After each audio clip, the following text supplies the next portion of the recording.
السلام علیکم خواتین و حضرات، میرا نام عظمیٰ اعتقاد ہے۔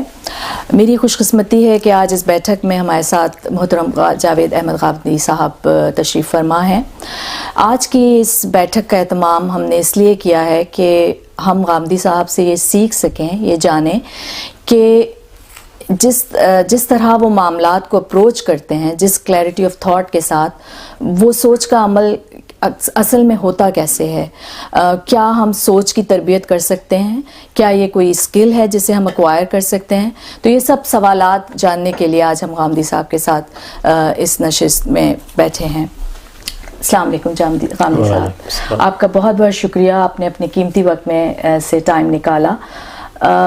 جیسے کہ میں کہہ رہی تھی کہ اس پروگرام کو کرنے کا خیال مجھے اس طرح آیا کہ میں جب بھی آپ کو آپ کی گفتگو کو سنتی ہوں، آپ کے مختلف پروگرامز دیکھتی ہوں، تو مجھے ایسا لگتا ہے کہ آپ کی جو اپروچ ہے ٹورڈز کسی بھی مسئلے کی طرف، وہ ایک بہت کلیئر اپروچ ہے، اور وہاں سوچ کی ایک میچورٹی ہے جہاں جو جذبات سے آ رہی ہے۔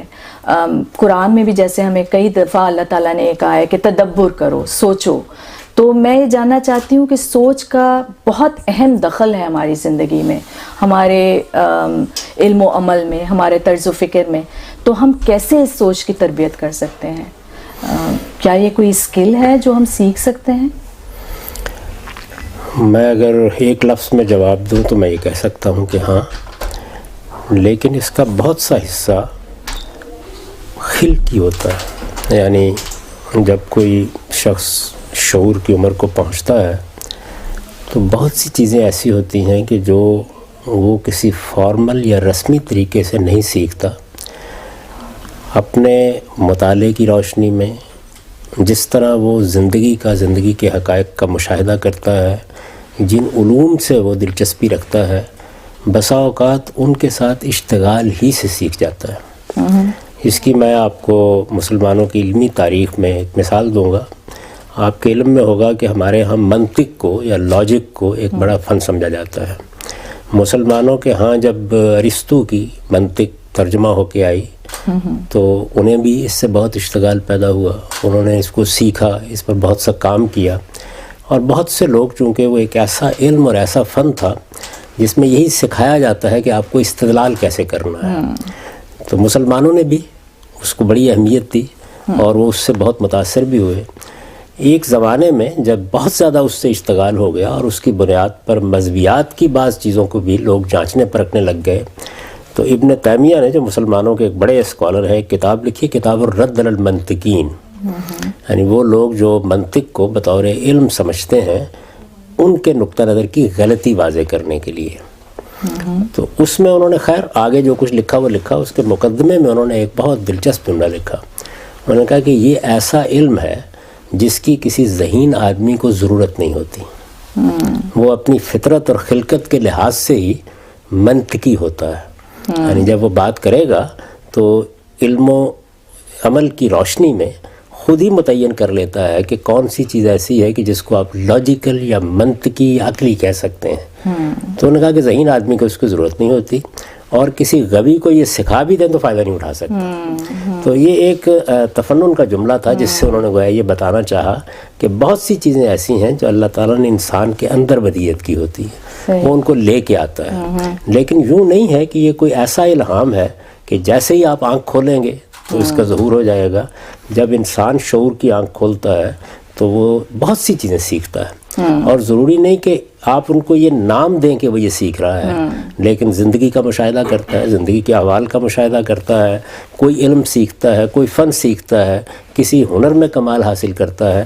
یہ عمل بجائے خود اگر آپ اس کی تحلیل کریں تو یہ بہت سی چیزیں سکھانے کا باعث بن جاتا ہے۔ بالکل، لیکن یہ جیسے آپ کہہ رہے ہیں، لیکن ہمارے ساتھ ہمارے جذبات بھی تو جڑے ہوئے ہیں نا، تو جذبات بعض دفعہ یہ ہماری پرسنل بائسز یا تعصبات، تو وہ بھی تو ایک رول پلے کر رہے ہوتے ہیں۔ تو ایسے مقام پہ کہاں آیا جائے جہاں ہم کانفیڈنس کے ساتھ کھڑے ہوں کہ ہم ان جذبات کو بھی ایک طرف کر دیں، ان تعصبات کو بھی ایک طرف کر دیں، اور ہم یعنی کہ کنفیوژن سے اپنے آپ کو نکال سکیں، کلیئرٹی ہو ہماری تھاٹ میں، یہ کیسے ممکن ہوتا ہے؟ اس کی کوئی تربیت؟ یہ جو بات آپ نے کہی ہے یہ سب سے بڑی آفت ہے. یعنی یہی وہ چیز ہے کہ جو کہیں بھی نہیں آدمی کو جانے دیتی. جذبات، تعصبات، پس منظر، جہاں آدمی نے آنکھ کھولی ہے، یعنی ہم یوں سمجھ لیجیے ایک بڑا بیگیج لے کے پیدا ہو جاتے ہیں. ہمارا معاشرہ، ہمارے والدین، ہمارے گھر والے، ہمارے گرد و پیش کا ماحول، ایک پوری دنیا ہمارے ساتھ وابستہ کر دیتا ہے. اور میں آپ سے عرض کرتا ہوں کہ اس سے نجات حاصل کرنے میں جتنا ریاض میں نے کیا ہے، میں نہیں محسوس کرتا کہ کوئی آدمی آسانی سے کر سکتا ہے. لیکن ہمیں اس کچھ کے لیے بتائیں. بہت محنت کرنی پڑتی ہے، اور اس محنت کے کچھ قاعدے ہیں، یعنی آپ سیکھ سکتے ہیں کہ یہ کیسے کرنی ہے، اور کچھ بے پناہ مشقت ہے. یعنی آپ کو بار بار، جیسے آپ نے دیکھا نا کہ ایک آدمی ہاکی کھیلنے میں یا کرکٹ کھیلنے میں کمال حاصل کرنا چاہتا ہے تو صرف اتنا ہی نہیں ہوتا کہ آپ اس کو اس کے قواعد بتا دیتے ہیں، بلکہ اس کے بعد اس کو بڑی مشق مزاولت سے گزرنا پڑتا ہے. تو اس میں یہ دونوں کام کرنے پڑتے ہیں. جو چیزیں بتائی جا سکتی ہیں یا بطور اصول سمجھائی جا سکتی ہیں، اس میں سب سے پہلی چیز یہ ہے کہ ہماری جو عقل ہے جو اللہ تعالیٰ نے ہم کو دی ہے، اگر آپ اس کا انالیسس کریں یہ کام کیسے کرتی ہے، تو یہ اس طرح کام کرتی ہے کہ یہ اصل میں کوئی پریمیسز ہوں گے جن سے انفرنس کا کام کرے گی. یہ پریمیسز بنانے کا کام کر ہی نہیں سکتی. اب دیکھیے خرابی کہاں سے ہوتی ہے. جو پریمیسز آپ کے پاس موجود ہیں، بنے ہوئے ہیں، وہ آپ کو آپ کے والدین نے دے دیے، وہ آپ کو آپ کے مذہب نے دے دیے، وہ آپ کو کسی خاص علم نے دے دیے، وہ آپ کو اپنی معاشرے میں بنے بنائے مل گئے. آپ ان کو لیتے ہیں اور ان کو لینے کے بعد آگے انفرنس کا کام شروع کر دیتے ہیں. اس کو چیلنج نہیں کر پاتے. جبکہ سب سے پہلا کام یہ کرنا چاہیے کہ جن پریمیسز سے آپ انفرنس کر رہے ہیں، جس کو ہم اپنی زبان میں استنباط کہتے ہیں، تو انفرنس کا عمل شروع کرنے سے پہلے ذرا اس مقدمے کو انالائز کریں نا، یعنی جس پر آپ نے بنیاد رکھی ہے. اب یہ دیکھنا چاہیے کہ وہ مقدمات کہاں سے بنتے ہیں، یعنی جو بنیادی مقدمات ہیں جن سے آپ آگے انفر کر رہے ہوتے ہیں، وہ کہاں سے بنے ہیں. کیونکہ عقل نے اپنا کام اس کے بعد شروع کرنا ہوتا ہے. یہ مقدمات یا تو مشاہدے سے پیدا ہوتے ہیں، آپ کے تجربے آپ کے مشاہدے سے پیدا ہوتے ہیں، یا یہ تاریخ کی معلومات سے آپ کے پاس موجود ہوتے ہیں، اور یا یہ آپ کسی مذہب کو مانتے ہیں یا کسی اور سیاسی پس منظر سے آئے ہیں تو وہاں سے آپ کو بنے بنائے مل جاتے ہیں. تو تجربے اور مشاہدے کے معاملے میں ہمارا حال یہ ہے کہ میرے جلیل القدر استاد مولانا امین حسن اصلاحی کے بارے میں یہ واقعہ خود ہندوستان کے ایک بڑے عالم نے جو ان کے شاگرد تھے ہندوستان میں بیان کیا کہ ایک دن ہم لوگ آئے اور سب طلبہ تھے، تو انہوں نے کہا کہ یہ بتاؤ مجھے کہ اونٹ کے پاؤں چرے ہوئے ہوتے ہیں یا ملے ہوئے ہوتے ہیں؟ تو اب ہر آدمی جواب دے رہا ہے. تو تھوڑی دیر کے بعد انہوں نے پوچھا کہ جب میں تم جواب دیتے ہو میں اس پر سوال کرتا ہوں تو تمہارا اعتماد نہیں ہوتا، کیا وجہ ہے اس کی؟ یعنی اس علاقے میں اونٹ تھے، لوگ دیکھتے بھی تھے، سبب کیا ہے اس کا؟ تو بچے تھوڑے خاموش سے ہو گئے. انہوں نے کہا سبب یہ ہے کہ تم میں سے کسی نے کبھی اونٹ کے پاؤں کا مشاہدہ کیا ہی نہیں ہے. اصل میں ایک تاثر ہے جس کو تم بیان کرتے چلے جا رہے ہو. یعنی مشاہدہ آپ کا یا آپ کا جو تجربہ ہے، آپ یہ دیکھیں کہ اس نے جو پریمیسز بنائے ہیں یا جو مقدمات قائم کیے ہیں وہ واقعی تجربے اور مشاہدے پر مبنی ہیں. مجھے بارہا اس کا احساس ہوتا ہے کہ ایک شخص میرے پاس آتا ہے ملنے کے لیے اور وہ آ کے پورے اعتماد کے ساتھ ایک بات کی بنیاد پہ تقریر شروع کر دیتا ہے. میں اس کو اللہ کا بڑا شکر ہے، بہت اچھا سامع ہوں، بعض اوقات گھنٹہ گھنٹہ سنتا رہتا ہوں. جب ساری بات مکمل ہو جاتی ہے تو میں ایک سادہ سوال پوچھتا ہوں، یہ جہاں سے آپ نے بات شروع کی تھی اس پر میرے کچھ سوالات ہیں. معلوم ہوتا ہے کہ نہیں کبھی سوچنے کی زحمت ہی گوارا نہیں کی اس کے بارے میں. تو آپ دیکھیے یہ میں نے تجربے اور مشاہدے کی مثال دی. یعنی کہنے کو وہ ایسی چیز ہوتی ہے جس کو دیکھا بھی جا سکتا ہے، جس کا تجربہ بھی کیا جا سکتا ہے، لیکن ہم ایک سرسری تاثر قائم کرتے ہیں، اس کے بعد اگلی تقریر بڑی مدلل ہوتی ہے، اس میں بڑے جذبات بھی ہوتے ہیں اور بڑی زوردار ہوگی، لیکن وہ جس جگہ سے کھڑی ہوتی ہے وہ موجود نہیں ہوتی ہے. اچھا اسی طرح آپ دیکھیے کہ تاریخی معاملات ہوں گے، اس میں کیا ہے، آپ مسجد میں گئے، آپ نے ایک واقعہ سن لیا، آپ نے اماں جان کے پاس تھوڑی دیر بیٹھنے کی آپ کو سعادت، انہوں نے کہانی سنا دی. آپ کسی میت پر گئے، وہاں بیٹھے ہوئے لوگ گپ شپ کر رہے تھے، وہاں آپ نے قصہ سن لیا. اب وہ آپ کے نزدیک گویا ایک مسلمہ چیز بن جاتی ہے. اچھا اس مسلمہ چیز سے نتائج نکلنا شروع ہو جاتے ہیں.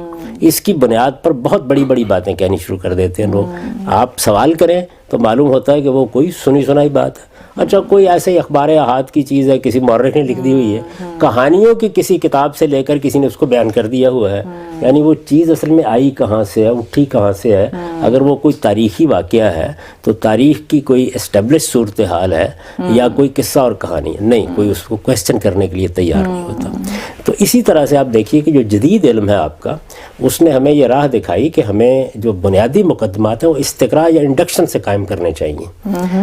اس لیے کہ جب تک آپ بہت بڑی تعداد میں کووں کو نہ دیکھ لیں, آپ کو یہ سٹیٹمنٹ نہیں دینا چاہیے کہ سارے کوے جو ہے وہ کالے ہوتے ہیں. ایک کوا بھی اگر سفید نظر آ گیا تو آپ کا یہ سارا پریمیسس ختم ہو جائے گا. وہ یہ بتانے کی کوشش کرتے ہیں. اس میں بھی ہوتا کیا ہے, آپ کہتے ہیں جیسے کہتے ہیں کہ اسٹیٹسٹکس کی آفت, شماریات کی آفت, یہ بھی بعض اوقات غلط مقدمات سے ایک پورا کا پورا کسر بنا دیتی ہے. اس میں بھی آپ کو آخر تک جانا چاہیے کہ آپ کہاں جائیں گے. تو میرا جو طریقہ ہے عام طور پر وہ یہ ہے کہ میرے سامنے جب کوئی مسئلہ آئے گا, اگر وہ مسئلہ علم نفسیات کا ہے, وہ مسئلہ سائنس کا ہے, وہ مسئلہ مثال کے طور پر مذہب کا ہے, تو میرا بنیادی معاملہ یہ ہوتا ہے کہ میں آگے سے کبھی استدلال کو سنتا ہی نہیں. یعنی آپ میرے ساتھ 2 گھنٹے استدلال کرتے رہے, آپ کا جو بیسک پریمس ہے اس کو پہلے اسٹیبلش ہونا چاہیے. تو جب آپ اس کو اسٹیبلش کرنے کا کام کرتے ہیں تو اس میں ایک بڑی دلچسپ نتیجہ نکلتا ہے. وہ یہ ہے کہ تعصبات, جذبات جن کا آپ نے ذکر کیا تھا, یہ میں اس سوال کا جواب دے رہا تھا, وہ اصل میں اس جگہ جانے کے بعد خود ختم ہو جاتے ہیں. اس لیے کہ ان کی دخل اندازی کا کام ہی آگے سے ہوا ہوتا ہے.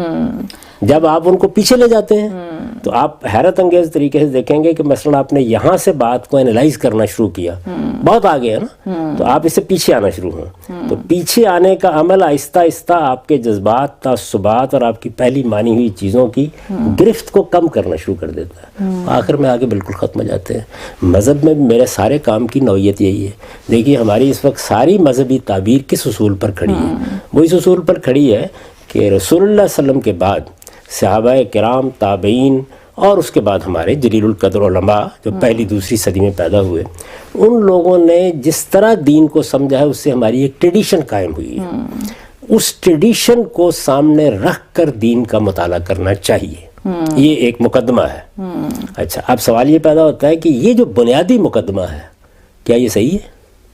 تو بس جیسے ہی آپ اس کو چیلنج کریں گے اس کے بعد ایک دوسری دنیا وجود پذیر ہونی شروع ہو جائے گی.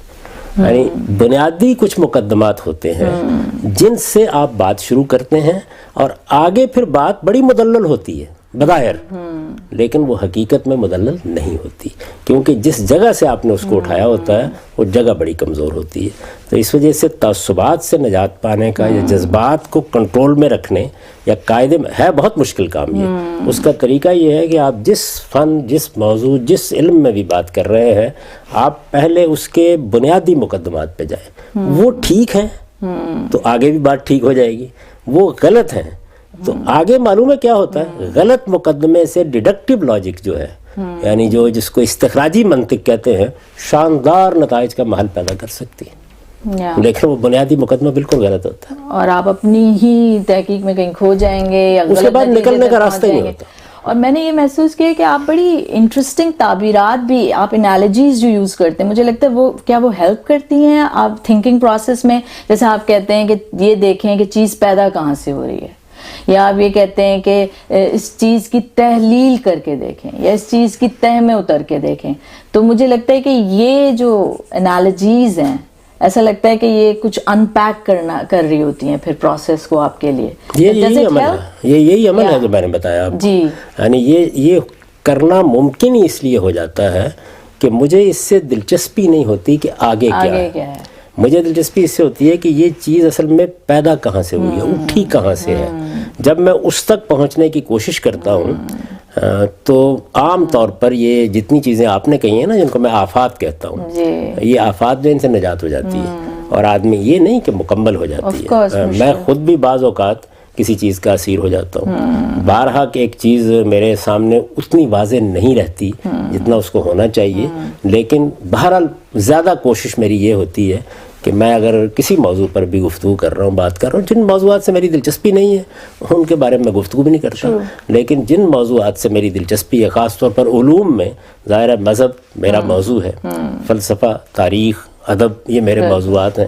تو ان میں جب بھی میں کبھی گفتگو کروں گا تو میں ہمیشہ یہ کوشش کرتا ہوں کہ اس میں جو بنیادی مقدمات ہیں وہ میری گرفت میں آنے چاہیے, اور بنیادی مقدمات اگر آپ کی گرفت میں آئیں گے تو اس کے بعد پھر استدلال آگے کرنا کوئی مشکل کام نہیں ہوتا. تو یہ بتائیں خامدی صاحب کہ یہ کوئی ہمیں مذہب سے بھی اس کی کوئی ملتی ہے تعلیم, کوئی انسائٹس, کوئی ایسی چیز کہ قرآن میں اللہ تعالیٰ نے ہمیں کہا ہو کہ اس طرح سوچو, جہاں سے آپ نے بھی یہ وزڈم ڈرائیو کی ہو؟ قرآن مجید نے یہ تو نہیں کہا, یا اس کا موضوع نہیں ہے کہ اس طرح سوچو, اس نے سوچ کر بتایا ہے.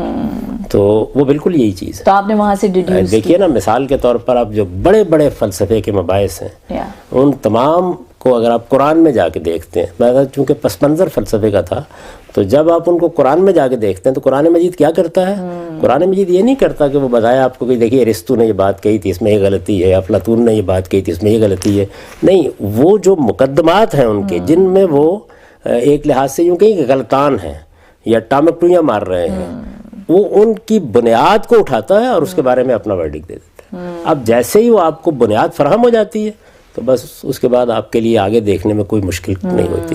یہ قرآن مجید نے دنیا کے ہر اس علم کے ساتھ کیا ہے جو اس کے دائرے کا علم ہے, یعنی جو مذہبیات کے دائرے میں جو ہدایت اسے دینی ہے اس کے پس منظر میں جن مقدمات پر بھی دنیا کھڑی ہے ایک ایک پر وہ ایسے ہی بنیاد کا تجزیہ کر کے اس بنیاد کو فراہم کر دیتا ہے. اچھا, اسی طرح سے قرآن مجید جب قانون دیتا ہے, ظاہر ہے کہ ایک حصہ وہ ہے جس پہ اللہ تعالیٰ نے ہمیں اپنا قانون دیا, جسے آپ شریعت کہتے ہیں. تو قانون دیتا ہے تو ہمیشہ یہ بتاتا ہے کہ اس کی اساس کیا ہے, بنیاد کیا ہے اس کی, یعنی یہ کیوں کیا گیا ہے. تو آپ یہ دیکھتی ہوں گی بارہا کہ لوگ مجھ سے بعض چیزوں پر بحث کرتے ہیں تو میں ہمیشہ یہی کرتا ہوں کہ ان کو یہ بتاتا ہوں کہ دیکھیے پہلے آپ کو یہ سوال اپنے سامنے رکھنا چاہیے. میں ایک خاتون آتی ہے بہت جذباتی ہوتی ہے, یہ کیا بات ہے, اللہ تعالیٰ نے لڑکیوں کا حصہ کم کر دیا, لڑکوں کا حصہ زیادہ کر دیا. تو میں یہ کہتا ہوں کہ یہ تھوڑی دیر کے لیے اپنے جذبات ایک طرف رکھ دیں اور پہلے قرآن مجید نے جہاں یہ بات بیان کی وہاں دیکھیں تقسیم کی بنیاد کیا ہے. تو قرآن مجید بیان کرتا ہے, یعنی وہ پہلے حکم دینے سے پہلے یہ بتائے گا کہ اگر میں یہ کام کر رہا ہوں تو ظاہر ہے کہ عدل اور انصاف کی بنیاد پر کرنا ہے, تو اس کی بنیاد یہ ہے. اب وہ بنیاد آپ کی سمجھ میں آ جائے گی تو پھر آگے اس کا قانون بھی سمجھ میں آ جائے گا. تو یہ تمام شریعت میں ایسے کیا گیا ہے, یعنی کسی چیز میں بھی آپ دیکھیں کہ عام لوگ کیا کرتے ہیں, آپ اس سے مثال کو سمجھ سکیں گی. میں ایک مرتبہ ایک مجلس میں بیٹھا ہوا تھا, وہاں اچھے پڑھے لکھے لوگ تھے. ایک صاحب نے یہ کہا کہ بھائی بات یہ ہے کہ میں تو عرصہ پہلے سے کوئی ایسی پابندی سے نماز نہیں پڑھتا تھا, نماز میری کبھی سمجھ میں بھی نہیں آئی, لیکن اب مجھ پہ واضح ہوا ہے کیا کہنے ہیں اللہ تعالیٰ کے اور اللہ کے پیغمبر کے. تو انہوں نے کہا کہ جدید تحقیق یہ آئی ہے کہ یہ جو عام طور پر گھٹنوں کی تکلیف ہو جاتی ہے اس کا ایک بہت اچھا علاج جو ہے وہ یہ ہے کہ آپ اتنی مرتبہ دن میں گھٹنوں کی ورزش کیا کریں. اب گویا نماز ان کی سمجھ میں آ گئی. اب سب لوگ جو ہے متوجہ ہو گئے اور ہر آدمی داد دے رہا ہے ان کو کہ جی اللہ تعالیٰ کی ہدایت ایسے ہی کھلتی ہے اس معاملے میں.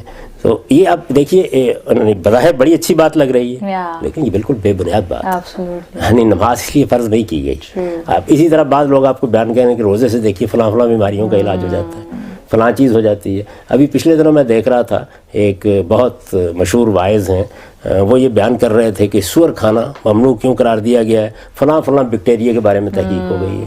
تو اب یہ جتنی چیزیں ہیں یہ جب آپ ان کی تحلیل کرتے ہیں تو معلوم ہوتا ہے کہ یہ مذہب کا مقدمہ ہی نہیں ہے, یہ مذہب کا موضوع ہی نہیں ہے. یعنی مذہب جو ہے وہ علم طب کی کتاب دینے کے لیے آپ کو نہیں آیا. آپ نے بیکٹیریا کی تحقیق کرنی ہے تو جا کر آپ سائنس کی کسی لیبارٹری میں کریں. مذہب کا تو اصول ہی بالکل مختلف ہے, اس میں حرمتیں حلتیں کسی اور بنیاد پر ہوتی ہیں. وہ بنیاد کیا ہے وہ اللہ تعالیٰ نے ہر جگہ بیان کی ہے, یعنی ایسا نہیں کہ اس کو بیان نہیں کیا. لیکن لوگ کیا کرتے ہیں, وہ یہ بات سن کے اپنے طور پر ایک پورا کثر تعمیر کر لیتے ہیں, اس کو کبھی دیکھنے کی کوشش نہیں کرتے کہ اللہ تعالیٰ کس جگہ پہ کھڑے ہیں. اچھا, اسی طرح کا معاملہ مذہب کے دنیا کے ساتھ تعلق میں ہوا ہے, وہاں پر بھی یہی صورتحال ہے. ہمیں کہا کہ بھائی بات یہ ہے کہ مذہب بھی تو ایک ہدایت اور رہنمائی ہے نا, تو ایک ہمیں کارل مارکس رہنمائی دے رہا ہے, ایک ہمیں ایڈم اسمتھ رہنمائی دے رہا ہے, ایک فلاں دے رہا ہے, تو مذہب کی رہنمائی. تو آپ نے اب کتابیں لکھنی شروع کہیں سے, یعنی اسلام اور سیاست کا حل, اسلام اور معیشت کا حل. آپ پوچھیں کہ یہ جو بات ہے قرآن کہتا ہے کہ وہ اس لیے آیا ہے, تو یہ جو سوال ہے یہ ہمارے ہاں عام طور پہ نہیں کیا جاتا. ایک بات اچھی لگ گئی ہم کو اور وہ بات ہمیں بڑی معقول لگتی ہے عقلی لحاظ سے, اس کے بعد ہم اپنا سارا کسر اس پر تعمیر کر دیتے ہیں. میں یہ کام نہیں کرتا. میرے لیے تو پہلے آپ کے جو بیسک پریمیسز ہیں وہ مسئلہ بن جائیں گے. اگر ان کو آپ نے اسٹیبلش کر دیا تو پھر میں آپ کے سامنے سر تسلیم خم کر دوں گا. وہ اسٹیبلش نہیں ہوئے تو آپ کی باقی منطق سے مجھے کوئی دلچسپی نہیں ہوتی. اور میں کبھی بھی آپ بات اگر میری سنیں گی تو سب سے پہلے اپنے مخاطب کو سوالات کے ذریعے سے وہاں لے جاؤں گا جی بالکل کہ آپ اس بنیاد کو پہلے بتائیے جی بالکل کہ وہ کیا چیز ہے جہاں سے آپ نے اس کو بنیاد رکھی. اور مجھے بہت انٹرسٹنگ لگتا ہے جب میں آپ کا وہ زاویہ پروگرام بھی دیکھ رہی تھی اور کئی دفعہ میں نے وہ دیکھا تو آپ جیسے جو سوال کرنے والے ہوتے ہیں آپ ان کو واپس لے کے آتے ہیں کہ دیکھیں ابھی آپ آگے چلے گئے, ابھی بات یعنی کہ ایسا لگتا ہے آپ کو وہ سارے مقام پتہ ہوتے ہیں جیسے سیکوینشل آرڈر میں کہ یہاں آنا ہے اور یہاں. تو آئی تھنک جو بات آپ کہہ رہے ہیں کہ پریمیسز کی جو بنیاد ہے اگر آپ اس کو اچھی طرح چھان پھٹک کے دیکھ لیں اور تحلیل کر لیں اور اس کو سمجھ جائیں تو آئی تھنک کلیئرٹی آپ کی آپ آ جاتی ہے, بہت ساری کنفیوژن دور ہو سکتی ہے. علوم میں آپ سے عرض کروں کہ دیکھیے یہ چیز ہے یہ کیسے پیدا ہوتی ہے. آپ کے علم میں ہے کہ ابتدا میں جو ایک طرح سے تمام علوم کی ماں کی حیثیت تو فلسفے کو حاصل تھی. سارے علم اسی میں تھے. جب ارسطو فلسفے پر گفتگو کر رہا تھا یا افلاطون کر رہا تھا تو وہ سارے ہی علوم پہ کر رہے تھے. اخلاقیات پہ بھی کر رہے تھے, سیاست پہ بھی کر رہے تھے, نفسیات پہ بھی کر رہے تھے. علم نفسیات جو اس وقت آپ کے ہاں سائیکائٹری میں سائیکالوجی میں بہت ڈیولپ کر گیا ہے. جب ابتدا میں اس علم کے بارے میں بات کرنا شروع کی لوگوں نے تو اس وقت تو بہت ہی آپ کہہ سکتے ہیں کہ ایسی باتیں تھیں کہ جو ابھی متعین ہی نہیں ہوئیں. تو علم پیدا ہو گیا. بعض اوقات ایسا ہوتا ہے کہ بے سوچے سمجھے بھی بعض چیزیں بڑے لوگوں کے ہاں ظہور پذیر ہونا شروع ہو جاتی ہیں, پیدا ہونا شروع ہو گیا. اس کے بعد وہ دور آیا جس میں فلسفے کے اندر جتنے علوم تھے ان کو الگ کیا گیا. یعنی ما بعد طبیعیات میٹا فزکس کو الگ کیا گیا, ایتھکس کو اخلاقیات کو الگ کیا گیا. اسی طرح سیاسیات اپنی جگہ ایک علم بن گیا. تو مختلف علوم. اب اس میں نفسیات کی باری آئی. جب نفسیات کی باری آئی تو دنیا میں یہ فیصلہ ہو چکا تھا کہ جس علم کو بھی ہم سائنس بنانا چاہیں گے اس کو ہمیں لیبارٹری تک لانا ہوگا. یعنی وہ اس کی ویریفیکیشن کرنی ہوگی. اس کے بغیر وہ علم نہیں بنے گا یا سائنس نہیں بنے گا.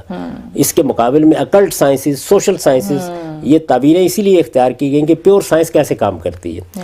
تو اب نفسیات کا علم جو ہے اس کو شروع میں کہا گیا کہ یہ سول کی سائنس ہے, روح کی سائنس ہے. ابتدا میں تھوڑے عرصے کے بعد لوگوں کو محسوس ہوا علم بن چکا ہے, پڑھنا پڑھانا بھی شروع ہو چکا ہے. تو احساس ہونا شروع ہوا کہ سول کو لیبارٹری کی میز پر لائیں گے کیسے. یعنی یہ تو وہ چیز نہیں ہے کہ جس کو آپ لٹا سکیں اور لٹا کے اس کی پوسٹ مارٹم کر سکیں, ڈائسیکشن کر سکیں. یہ تو ہوگا نہیں. تو آپ دیکھیے کیا کہا انہوں نے کہا نہیں ہم اس کو بیہیویئر کی سائنس بناتے ہیں. تو اس میں کیا کیا گیا, یعنی ایک بنے بنائے کسر کو توڑ دیا گیا اور یہ کہا گیا کہ جس بنیاد پر اس کو اٹھانا تھا وہ بنیاد سائنس کی گرفت میں آ نہیں سکتی. بیہیویئر کو ہم لا سکتے ہیں کیونکہ انسان کے شخصیت کا اظہار اس کے کیریکٹر سے ہوتا ہے. تو اب اس کے بعد سائیکالوجی بیہیویئر کی سائنس ہے.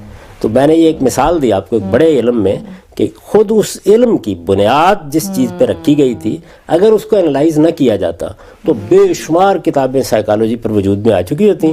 پھر میرے جیسا کوئی طالب علم اٹھتا اور کہتا ہے کہ حضور والا جس چیز کی بنیاد پر آپ گفتگو کر رہے ہیں ذرا اس کو لا کے میز کے اوپر تو رکھیے. وہ رکھی نہیں جا سکتی. ایسے ہی میں آپ کو ایک واقعہ سناتا ہوں. میرے جلیل القدر استاد مولانا امین حسن اصلاحی کے پاس ایک بڑے عالم آئے. بڑے عالم میں یہ عرض کر رہا ہوں حقیقی معنی میں, یعنی وہ ایک پروفیسر ہے, لاہور میں ہیں اور بہت جلیل القدر شخصیت ہے. یعنی اس طرح کے عالم نہیں ہے جیسے عام طور پر بدقسمتی سے عالم کا لفظ بول کے تاثر آتا ہے. ملنے کے لیے آئے, ان کے پاس کچھ دیر بیٹھے رہے. جب اٹھنے کے لیے جانے لگے تو ان سے کہنے لگے کہ مولانا ویسے تو ہم آپ سے بہت سیکھتے ہیں اور یہ سب چیزیں ہیں اور تدبر قرآن آپ کی بڑی غیر معمولی تصنیف ہے, لیکن بعض معاملات ایسے ہیں جن میں متقدمین سے آپ کی رائے, متقدمین کا مطلب ہے پرانے بزرگ, تو ان سے آپ کی رائے ذرا مختلف ہو جاتی ہے. تو مولانا اٹھے, ہنسے رخصت کرنے کے لیے, کہنے لگے 200-300 سال انتظار کریں ہم بھی متقدمین ہو جائیں. اس میں کیا سبق ہے؟ اس میں سبق یہ تھا کہ آپ جس بنیاد پر رائے قائم کر رہے ہیں اس کے لیے صرف 200-300 سال انتظار کرنے کی ضرورت ہے, جبکہ یہ کوئی بنیاد ہی نہیں ہے چیزوں کو دیکھنے کی. آپ کو تو میری بات یا متقدمین کی بات کو دلیل کی بنیاد پہ دیکھنا تھا نا, آپ اس کو نہیں دیکھنے کے لیے تیار. تو انہوں نے ایک جملے میں وہ تحلیل کر کے وہ بات پھینک دی. ایسے ہی ایک بہت دلچسپ واقعہ ہوا. ان کے ایک بہت ہی عزیز دوست تھے، اور ان کے ساتھ بہت ان کا جوانی کا زمانہ بھی گزرا تھا. جب انہوں نے رجم کے موضوع پر اپنی تحقیقات شائع کی تو انہوں نے خط لکھا انہیں، اور خط یہ لکھا کہ مولانا آپ کی تفسیر تدبر قرآن جو ہے وہی ہمارے لیے روح کی غذا ہے، ہم صبح و شام اس کو پڑھتے رہے ہیں، لیکن یہ جو آپ نے اپنی ایک تحقیق بیان کی ہے اس کے خلاف بڑا ہنگامہ ہو رہا تھا ملک میں، تو اس کو میرا خیال ہے کہ آپ واپس لے لیں. یہ انہوں نے ان کو لکھا. تو انہوں نے جواب میں لکھا کہ اس سے پہلے جو رائے آپ نے قائم کی تھی اگر تو وہ بربنائے دلیل قائم کی تھی تو پھر مجھے کچھ سوالات کرنے ہیں آپ سے، اور اگر وہ لوگوں کے اعتماد پر قائم کی تھی تو میں بھی اعتماد کے لیے برا نہیں ہوں، مجھ پر بھی کرنا. تو اس میں بھی گویا دیکھیے انہوں نے اصل بات کی طرف توجہ دلائی کہ آپ مجھے جو مشورہ دے رہے ہیں اس مشورے کی بنیاد کیا ہے. اگر تو بنیاد دلیل ہے تو پھر آپ کو مشورہ دینے سے پہلے دلیل پیش کرنی چاہیے تھی، اور اگر بنیاد یہ ہے کہ آپ کا خیال ہے کہ پہلے بڑے لوگوں نے تو یہ رائے قائم کی ہے تو ان کا چھوٹا میں بھی نہیں، ذرا ماننے میں دیر ہونی ہے نا. تو اس لیے یہ ہے اصل میں وہ طریقہ کہ آپ اصل چیز پر جائیں، بنیاد پر جائیں. آپ دیکھیں وہ چیز کہاں سے اٹھ رہی ہے، اگر وہ بنیاد قائم ہے تو آپ کا آگے استدلال بھی ٹھیک ہوگا. اگر وہ بنیاد قائم نہیں ہے تو آپ جتنا جی چاہے آگے استدلال کر، آپ منہ میں کب بھر رہے ہوں گے، آپ بہت جذبات میں برانگیختہ ہو رہے ہوں گے. آپ نے دیکھا ہوگا کہ ہمارے ہاں لوگ جب بیٹھتے ہیں بات کرنے کے لیے، ٹیلی ویژن پر بیٹھے ہوں گے، کسی مجلس میں بیٹھے ہوں گے، تھوڑی دیر کے بعد ایسے معلوم ہوتا ہے کہ جیسے ابھی یہاں پر ایک ہنگامہ برپا ہو جائے گا، جبکہ جس آدمی نے علوم و فنون کو ان کی بنیاد سے سمجھا ہو، یا مثلا سیاستی کو اس کی بنیاد سے سمجھا ہو. عام طور پر سیاست پر لوگ بہت گفتگو کرتے ہیں تو وہ حسرہ ہوتا ہے کہ یہ کیا چیز ہے، اس لیے کہ آپ ان میں سے کسی کو پکڑ کر اس کو نیچے لے جائیں کچھ نہیں ہوتا. لیکن بعض دفعہ پھر وہ بنیاد بالکل سمجھنی چاہیے، لیکن بعض دفعہ بنیاد بھی تو ہم تعصب کی عینک سے دیکھ رہے ہیں تو دیکھی نہیں جا سکتی. اچھا، ایک بار آپ طے کر لیں کہ آپ کو بنیاد میں جانا ہے. میں نے تو یہی عرض کیا ہے کہ آپ یہ طے کرتے ہی حیرت انگیز طریقے پر محسوس کریں گی کہ جذبات اور تعصبات آہستہ آہستہ تحلیل ہونا شروع ہو گئے، کیونکہ وہ ساتھ چل نہیں سکتے، وہ پیدا ہی بعد میں ہوئے ہوتے ہیں. کبھی بنیاد کے ساتھ جذبات اگر وہ بنیاد درست ہے وابستہ ہی نہیں ہو سکتے. یہی تو میں نے آپ کو اس کا راز بتایا ہے کہ اگر آپ بنیاد کی طرف کسی علم میں بھی جائیں گی، کسی مقدمے میں بھی جائیں گی، تو جانے کا عمل جو ہے وہ ہوتا تو بڑا جان گسل ہے، تکلیف دہ ہوتا ہے، اس لیے کہ ان چیزوں سے ہمارے محبت وابستہ ہو چکی ہوتی ہے. لیکن جیسے یہ عمل شروع ہوگا تو یہ جیسے نیچے جاتا جائے گا آپ کے جذبات مردہ ہوتے چلے جائیں گے. یعنی یہ معلوم ہے بہت سے لوگ ہیں، ایک ابھی پچھلے دنوں ایک صاحب نے تبصرہ کیا کہ غامدی صاحب جو ہے وہ اگرچہ ہم یہ بدزنی تو نہیں کرتے کہ ان کی مذہب کے ساتھ دلچسپی یا محبت جو ہے وہ حقیقی نہیں ہوگی، لیکن گفتگو ایسے ہی کریں گے جیسے مستشرقین گفتگو کر دیتے ہیں. تو وجہ کیا ہے اس کی؟ وجہ اس کی یہ ہے کہ یعنی میں اپنی محبت کا اظہار وہاں کروں گا جہاں اظہار محبت کا موقع ہے. آپ نے سوال کیا ہے استدلال کا، اس میں اظہار محبت شروع کر دوں. صحیح بات ہے، جذباتی کر دیتے ہیں نا لوگ. اس کا نتیجہ کیا نکلے گا؟ اس کا نتیجہ یہ ہے کہ میں آپ کو ایک ایسی وادی میں لے جاؤں گا جہاں نہ آپ دلیل سننے کے قابل رہیں گے نہ میں بیان کرنے کے قابل رہوں گا. وہ ہمارا ذہن اور اس کی تربیت، اس تقلیدی ذہن اور وہ جو ایک ہم جھوم جھوم کے مذہب کو سمجھنے، محبت کرنے کے عادی ہو گئے نا، مطلب دلیل سے نہیں، ایکڈیمک طریقہ نہیں. آپ اس میں سے ایک ایک چیز کی تحلیل کریں. ایگزیکٹلی. مثلا آپ سے یہ کہا جائے گا، بہت اعتماد سے لوگ کہیں گے کہ دیکھیے جی بات یہ ہے کہ ہم کیوں تحقیق کریں اور کیوں کسی چیز کے اوپر اتنا وقت صرف کریں. اور یہ لوگ جو یہ کہتے ہیں کہ تحقیق کر کے چیز کو سمجھنا چاہیے، کیا ان کو معلوم نہیں ہے کہ پچھلے 1500 سال میں ہماری امت کے اندر بے شمار لوگ پیدا ہوئے ہیں. تو آپ بہت اطمینان کے ساتھ یہ پوچھیں کہ آپ کا کیا خیال ہے کہ حضرت مسیح علیہ السلام کے بعد مسیحیت میں کوئی بڑا آدمی نہیں پیدا ہوا تھا؟ بہت بڑے بڑے لوگ پیدا ہوئے ہیں. سینٹ اگسٹائن، سینٹ ایکویناس کوئی معمولی لوگ نہیں ہیں. یعنی یہ وہ لوگ ہیں کہ جن کے علم کے بارے میں آپ دو رائے نہیں قائم کر سکتے. تو کیا یہ بڑے لوگ نہیں تھے؟ یہ پوری کی پوری امت کے اندر کوئی جذبہ موجود نہیں تھا، کوئی تعلق موجود نہیں تھا. ان کا تو پاپائیت کا ایک پورا ادارہ وجود میں آ گیا تھا. 575-76 سال تو قرآن سے پہلے گزر گئے تھے نا. تو قرآن مجید نے لحاظ کیا کسی چیز کا؟ یعنی سب کھا کے پھینک دیا. بالکل صحیح، کسی چیز کا بھی لحاظ نہیں کیا. نہ اس کو سننے کے لیے وہ تیار ہوا کہ ساری کی ساری امت کیا کہتی ہے، نہ اس کو سننے کے لیے تیار ہوا کہ فلاں بڑے لوگ کیا کہتے ہیں. حقیقت جو تھی اس نے بیان کر دی. تو اس کا مطلب یہ ہے کہ اس بنائے استدلال کو وہ نہیں مانتا. جب وہ نہیں مانتا تو پھر آپ مذہبیات میں ازرائے کرم اسے پیش بھی نہ کریں. اچھا، پھر دوسری بات یہ کہ تقلید، مثال کے طور پر تقلید کا مقدمہ کیسے قائم ہوتا ہے کہ بھائی آپ کسی ایک عالم یا ایک مفکر یا ایک فقیہ کی بات پر جڑے رہیں، اس سے باہر کسی بات کو سننے کے لیے بھی تیار نہ ہو. تو آپ اطمینان کے ساتھ پوچھیں کہ اچھا، پھر جب آپ دین کی دعوت لے کے کسی ہندو کے پاس جاتے ہیں تو اس کا برہمن اس کو یہ تلقین اگر کر چکا ہو تو وہ کیا کرے؟ پھر آپ کے پاس کیا دلیل ہے؟ یعنی وہی بات جو آپ کے لیے درست ہے تو اس کے لیے درست ہونی چاہیے نا. تو اگر آپ اپنے لیے وہ بات پسند کرتے ہیں جو دوسروں کے لیے پسند کرتے ہیں تو اصل میں آپ کو اس ہندو کو دعوت نہیں دینی چاہیے. اس کو یہ کہنا چاہیے کہ دیکھو جو تمہارے بزرگ ہیں ان کی بات کے خلاف کوئی بات سننی نہیں چاہیے تمہیں. پھر تو دیانتداری کا تقاضا ہے کہ پہلے اس کو یہ نصیحت کرو، اس کے بعد جو کچھ کرنا ہے کرو. یہ میں نے چند مقدمات کی طرف اشارہ کر کے آپ کو بتایا کہ جیسے ہی آپ اس کی تحلیل کرتے ہیں تو وہ جو جذباتی فضا ہوتی ہے نا کہ جی ہمارے بزرگ تھے، بہت اعلیٰ درجے کے لوگ تھے، اس میں کیا شک ہے کہ بہت اعلیٰ درجے کے لوگ تھے، اس میں کیا شبہ ہے کہ بہت بزرگ تھے، لیکن دلیل اس سے زیادہ بزرگ ہے. تو اس وجہ سے آپ کو اس کی بزرگی کا اعتراف کرنا چاہیے.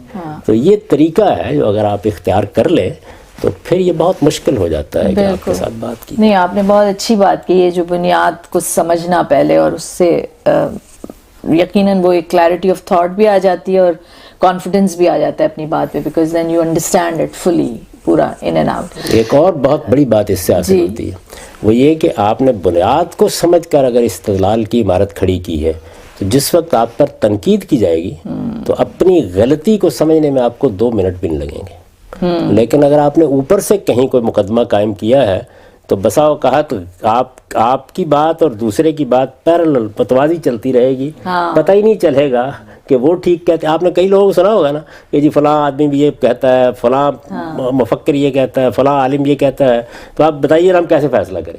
تو اس کا مطلب یہ ہے کہ ہمارے مفکرین نے، ہمارے بڑے لوگوں نے لوگوں کو یہ بتایا نہیں کہ فیصلہ کیسے کیا جاتا ہے. فیصلہ کیسے کیا جاتا ہے؟ آپ جو بات بھی کہی جا رہی ہے اس کی استدلالی منطق کو نیچے لے جا کے پہلے پریمیسز سے چیلنج کر دیتے ہیں، بس اس کے بعد ایک عام سے عام آدمی بھی بالکل ٹھیک فیصلہ کرتا ہے. بالکل صحیح کہہ رہے ہیں. اب آپ کہیں گے اس میں تو بڑی محنت کرنی پڑے، محنت تو کرنی پڑے گی، محنت کے بغیر تو کوئی کام نہیں ہوتا. بالکل. غامدی صاحب، یہ بات تو ہمیں سمجھ آ گئی کہ سوچ کی کلیئرٹی کے لیے اور سوچ کی تربیت کے لیے بہت ضروری ہے کہ ہم استدلال کی جو بنا استدلال ہے اس کو سمجھیں، پہلے اس کی تحلیل کریں اور اس کی بنیاد کو سمجھیں. اور جب ہم ایسا کریں گے تو خود بخود تعصبات اور جو جذبات اور جو پرسنل بائسز ہیں ان سے شاید ہم بری ہو کے آگے سوچ سکیں. اب میں یہ جاننا چاہ رہی ہوں کہ آج جس دور میں ہم اس وقت ہیں، یہ انفارمیشن اوور لوڈ کا دور ہے، انفارمیشن بے انتہا ہے ہر طرف. تو کوئی بھی اگر سبجیکٹ جس پہ کہ ہم ریسرچ کرنا چاہتے ہیں یا کوئی حقیقت سے قریب رائے قائم کرنا چاہتے ہیں تو ایسا لگتا ہے کہ کنفیوژن بہت ہے، کہاں سے شروع کریں، کہاں پہ ختم کریں، کچھ سمجھ نہیں آتا، اور کہ اسٹارٹنگ پوائنٹ کیا ہونا چاہیے. اور اگر میں آپ کی دنیا سے پیرالل ڈرا کرنا چاہوں، کیونکہ جب آپ نے یہ سوچا ہوگا کہ میں مذہب کے موضوع کو اٹھاؤں تو وہ بھی تو ایک بے انتہا وسیع سمندر ہوگا اور بے شمار بڑے بڑے ناموں کی کتابیں لکھی گئی ہیں، اور یہ تو آپ نے کیسے اس ساری انفارمیشن میں سے یہ راستہ بنایا اور حقیقت کو پایا؟ بیسکلی آپ کے سوال کے 2 پہلو ہیں. ایک تو یہ ہے کہ آپ کو کسی چیز کے بارے میں کوئی جزوی معلومات چاہیے. جزوی معلومات آپ گلی میں جاتے ہوئے حاصل کر سکتے ہیں. آج کل تو کوئی مشکل کام ہی نہیں ہے، لیپ ٹاپ کھولیے، دیکھیے، آپ کو جزوی معلومات جو لکھی لکھائی مل جاتی ہے. اچھا، کسی کتاب میں بھی آپ کہیں سے بھی دیکھیں مل جائے گی. جزوی معلومات کا مطلب یہ ہے کہ آپ یہ جاننا چاہتی ہیں مثال کے طور پر کہ ہندوستان کا دارالحکومت کیا ہے، تو اس میں کوئی بڑی تردد کی بات نہیں. میں نے ایک سادہ مثال دی. اس طرح کی بہت سی معلومات آپ کو کسی دوا کے بارے میں، یعنی آپ تو کوئی مشکل ہی نہیں ہوتی. بعض اوقات ایک دوا ہے، ڈاکٹر نے آپ کو تجویز کر دی ہے، آپ کو کچھ بہت اطمینان نہیں ہوا، آپ دیکھتے ہیں آپ کو پوری معلومات مل جاتی ہے. یہ معلومات مل جانا، جزوی طور پر پتہ چل جانا، اس میں تو کوئی مشکل نہیں ہوتی. مشکل اس وقت ہوتی ہے جب آپ کسی ایسے علم میں داخل ہوتے ہیں جو آپ کی زندگی پر، آپ کے عقائد پر، آپ کے نظریات پر، اس کائنات کے بارے میں آپ کے تصورات پر اثر انداز ہوتا ہے. کوئی بڑا علم ہے، مثلا معیشت ہے، اکانومی ہے، لیکن وہ آپ کی پوری زندگی پر اثر انداز ہو رہی ہوتی ہے.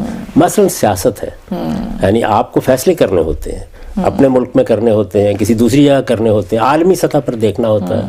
مثلا مذہب ہے، مثال کے طور پر تاریخ ہے. یعنی یہ وہ چیزیں ہیں جو ہماری پوری زندگی پر اثر انداز ہوتی ہیں. ان علوم کے بارے میں آپ کے ذہن میں سوالات پیدا ہو گئے، تبھی آپ جائیں گی نا اور جا کے کوئی تحقیق کرنا چاہیں گی. اس کا پہلا بنیادی اصول یہ ہے کہ آپ یہ جاننے کی کوشش کیجئے جس ذریعے سے بھی آپ جان سکیں کہ اس علم کی بنیادی چیزیں کون سی ہیں، جس کو کہتے ہیں امہات کتب. یعنی وہ سورس بکس ہوتی ہیں. مثلا آپ دیکھیے کہ قرآن مجید کی اس وقت ہزاروں تفسیریں لکھی گئی ہیں، لیکن اگر آپ مجھ سے پوچھیں گی تو میں آپ کو یہ بتاؤں گا قرآن کی جو امہات کتب ہیں تفسیر میں وہ 4 ہیں بس. باقی تفسیریں ان تفسیروں کی بنیاد پر لکھی جاتی ہیں. تو اس نتیجے پہ کیسے پہنچیں گے کہ جیسے آپ نے جس کانفیڈنس سے کہا کہ صرف 4 ہیں؟ جی میں ابھی وہی بتانے والا ہوں آپ کو. یہ میں نے ایک مثال دی. اچھا، اسی طرح آپ مثلا یہ پوچھنا چاہیں کہ فلسفہ تاریخ میں بنیادی چیزیں کون سی ہیں، میں بتا دوں گا آپ کو کہ ابن خلدون کا مقدمہ ہے، ٹائنبی کی اسٹڈی آف ہسٹری، اس طرح 2-3-4 فلسفے میں پوچھیں گی تو میں بتا دوں گا کہ اس میں یہ بنیادی چیزیں ہیں جن کو آپ کو دیکھنا چاہیے. یعنی جن علوم سے مجھے دلچسپی ہے یا جن سے متعلق میں اشتغال رکھتا ہوں. یہ کیسے ہوتا ہے؟ میں آپ کو ایک واقعہ سناتا ہوں کہ جامعہ اشرفیہ ایک بڑی مشہور درسگاہ ہے لاہور میں دیوبندی علماء کی. تو میرے استاذ، پھر میں ان کا ذکر کر رہا ہوں اس لیے کہ میرے پاس جو کچھ ہے انہی کا ہے. تو میں ان کا گھر ایک زمانے میں اس کے بہت قریب تھا، فاضلیہ کالونی میں رہتے تھے. عصر کی نماز پڑھنے کے لیے وہاں جایا کرتے تھے. تو ایک دن میں نماز میں ان کے ساتھ ہی تھا تو مولانا عبد الرحمن نے یہ کہا کہ مولانا آئیے آپ کو لائبریری دکھاتے ہیں. جامعہ اشرفیہ کی لائبریری بہت بڑی لائبریری. تو وہ ان کو دکھانے کے لیے لے گئے، میں بھی ساتھ ہی تھا. تو جب وہ لائبریری دیکھ کے نکلے تو انہوں نے مجھ سے کہا کہ یہ دیکھو کتنی کتابیں ہیں جن کو خریدنا پڑی ہوں گی اور کتنی الماریاں جو بنانی پڑی. اگر میں کچھ دیر کے لیے یہاں ٹھہروں تو میں زیادہ سے زیادہ ان میں سے سورس بک کے طور پر 50 کتابوں کا انتخاب کروں گا. تو یہ 50 کتابیں اصل کتابیں ہوتی ہیں، باقی اصل میں ان پر لکھی گئی ہوتی ہیں. چنانچہ میں جب 1973 میں ان کے تلمذ میں گیا تو انہوں نے سب سے پہلے یہی کیا کہ جن علوم کو قرآن مجید کو سیکھنے، سمجھنے یا دینی علوم کو پڑھنے کے لیے ضرورت ہے، حالانکہ میں تو اس سے پہلے جو درس نظامی کا طریقہ ہے جس میں علماء بنتے وہ سب پڑھا ہوا تھا، لیکن انہوں نے وہ فہرست مرتب کی اور یہ کہا کہ یہ کتابیں ہیں جو اصل میں دینی علوم میں سورس بکس کی حیثیت رکھتی ہیں. آپ کو ان پہ گرفت ہونی چاہیے. ہمارے ہاں لوگ سینکڑوں کتابیں پڑھے ہوئے ہوں گے، انہی کو نہیں پڑھے ہوئے ہوں گے. تو اس کا طریقہ کیا ہے اس کے جاننے کا؟ وہ یہ ہے کہ اس علم کے کسی بڑے ماہر سے پوچھیے. آج کل ویسے چونکہ ماہرین بڑی حد تک آپ کی گرفت میں بھی آ گئے ہیں. مثلا ابھی میری یہ گفتگو آپ نشر کر دیں گی تو گویا یہ بہت سے لوگوں کی گرفت میں آ گئی، تو آپ کو یہ معلومات اس طرح بھی مل سکتی ہیں. لیکن جب ہم یہ سب کر رہے تھے تو یہی ہوتا تھا کہ جس علم و فن سے دلچسپی ہے اس کے کسی غیر معمولی آدمی سے آپ ملتے ہیں. اچھا آج کے زمانے میں موجود نہ ہو تو پھر آپ یہ دیکھتے ہیں کہ ماضی میں کیا ہے. مثلا آپ کے لیے یہ بڑی دلچسپی کی بات ہوگی کہ ابن خلدون کا جو مقدمہ ہے وہ بہت بڑا آدمی ہے. اس میں وہ ایک ایک علم اور ایک ایک فن کی امہات کتب بتاتا ہے. حد یہ ہے کہ مسمرزم تک کا بتائے گا آپ کو جو اس کے زمانے میں ہے، جادو تک کے بارے میں بتائے گا، علم قرات کے بارے میں بتائے گا. آپ مقدمے کو اٹھائیے تو وہ بتائے گا آپ کو. تو جب آپ علوم میں داخل ہوتے ہیں تو اس میں ایسے غیر معمولی لوگ ہوتے ہیں جن سے جلد یا بدیر آپ کا تعارف ہو جاتا ہے. وہ آپ کو جو بنیادی بات بتاتے ہیں وہ یہی ہوتی ہے کہ اس علم کی وہ کون سی کتابیں ہیں یا وہ کون لوگ ہیں کہ جن پر یہ علم منحصر ہے. ان کو اگر آپ نے پڑھ لیا، سمجھ لیا تو اس کے بعد پھر آپ کو باقی چیزیں سمجھنے میں کوئی دقت نہیں ہوتی. اور ایک سمپلیفائڈ اپروچ، مطلب ورنہ تو ایک اتنی سادہ ایک پورا نہیں. وہ تو پھر دیکھیے نا، مثلا ایک آدمی قرآن مجید کی تفسیر لکھنا چاہتا ہے تو وہ یہ کہتا ہے کہ میں ساری تفسیریں اکٹھی کروں گا، تو اکٹھی کرنے میں عمر گزر جائے گی، تفسیر پہ بعد میں آنے والا لکھ لے گا. لیکن اگر اس کو معلوم ہے کہ بنیادی چیزیں کون سی ہیں تو وہ 10 منٹ میں اس کی میز پہ آ جائے. نہیں بالکل صحیح. Thank you very much Ghamidi صاحب, آپ کے ٹائم کا بہت شکریہ, اور ہمیشہ کی طرح آج بھی ہم نے بہت کچھ سیکھا آپ سے. اللہ آپ کو لمبی عمر دے. بہت مہربانی, بہت شکریہ.